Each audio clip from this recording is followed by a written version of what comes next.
ये आपका question number 5, ठीक है, जो कि बहुत ज़्यादा इंपॉर्टेंट, मतलब मैंने ये ऑब्जर्व किया है, इसके बिना टेस्ट पेपर बनता ही नहीं है। टेस्ट पेपर भी, क्वेश्चन भी जो आपका मिड टर्म में आएगा, बहुत इंपॉर्टेंट, मोस्ट इंपॉर्टेंट क्वेश्चन, ठीक है। तो थोड़ा ध्यान से समझना।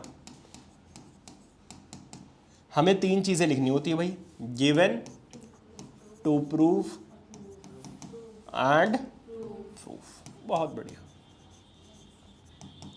गिवन में क्या क्या है जरा एक बार क्वेश्चन पढ़ते हैं और समझते हैं, ठीक है।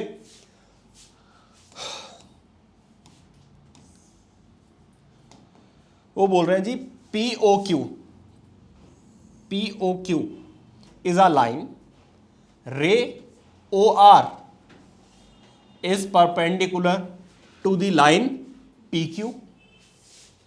फिर वो आपसे कह रहे हैं OS is another ray lying between the rays OP and OR। Prove that angle ROS मतलब ये वाला angle is half of the angle of QOS and POS। अब हमें करना क्या है, हमें कुछ ऐसा करना है जिससे कि यही 3 एंगल्स यूज हो, ठीक है।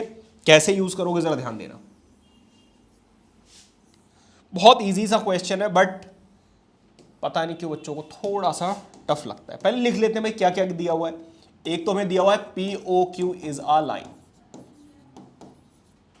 उसके बाद हमें दिया OR जो है that is perpendicular to PQ। ये 2 चीजें हमें गिवन है। थोड़ा फैन तेज करना यार, गर्मी लग रही है। इसके बाद वो आपसे क्या कह रहे हैं, आपको प्रूव करना है angle ROS is half of the angle of QOS minus angle POS। आप लिखोगे since PQ is a line. भाई PQ क्या है, एक लाइन है। तो आप मुझे ये बताइए कि POS एंड ROS अगर मैं इन 2 एंगल्स को ऐड करूं तो मुझे कितने डिग्री का एंगल मिले, 90 डिग्री। बहुत बढ़िया। Angle POS plus angle ROS is equal to 90 degree. Reason क्या है, रीजन बड़ा सिंपल है भाई, एग्जैक्टली OR जो है वो PQ के ऊपर परपेंडिकुलर। बताइए यहां तक सब कुछ क्लियर है। और यही है मेरी फर्स्ट इक्वेशन। अब मेरी बात ध्यान से सुनना, क्या मैं कुछ और ऐसा करके 90 डिग्री के इक्वल लेकर आ सकता हूं। जब 90 डिग्री के इक्वल हो गए तो मैं इसको और जो आएगा उसको दोनों को इक्वल पुट कर दूंगा, क्योंकि दोनों क्या होंगे 90-90। देखो कैसे हो सकता है, क्योंकि यहां पर जो एंगल है वो QOS है, QOS ये वाला एंगल। इस वाले एंगल में से अगर मैं ROS ये वाला एंगल माइनस कर दूं, QOS में से ROS वाला एंगल मैं माइनस कर दूं तो कितने डिग्री का एंगल बचे, बहुत बढ़िया।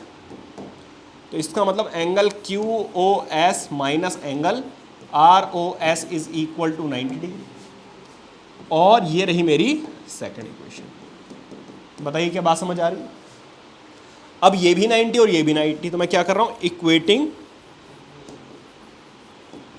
Equation 1 and 2। अब मुझे लेफ्ट हैंड साइड में चाहिए ROS, तो मैं क्या लिख रहा हूं, यहां पर मैं लिख रहा हूं, देखो अगर राइट हैंड साइड इक्वल है तो लेफ्ट हैंड साइड भी दोनों इक्वल होंगे या नहीं होंगे। तो POS plus angle ROS is equal to angle QOS। देखो ये चीज इसके इक्वल माइनस एंगल ROS। अब अगर आप ध्यान दें तो इधर साइड में ROS नहीं है, तो इस ROS को उठाकर मैं इधर लेकर आऊंगा, और इधर साइड में POS नहीं है तो POS को मैं उधर लेकर जाऊंगा। तो देखो क्योंकि उधर माइनस में है, इधर आकर क्या हो जाएगा प्लस ROS, और यहां पर एक ROS ऑलरेडी है, तो QOS माइनस POS। अब देखो ROS और ROS 2 बार आ गया या नहीं आ गया, QOS माइनस एंगल POS। अब ये 2 मल्टीप्लाई हो रहा है, उधर जाकर क्या हो जाएगा डिवाइड। तो एंगल ROS इज 1/2। देखो डिवाइड का मतलब क्या है, या तो आप डिनोमिनेटर में पूरे में लिख दो या 1/2 लिख दो, एक ही बात है, ठीक है।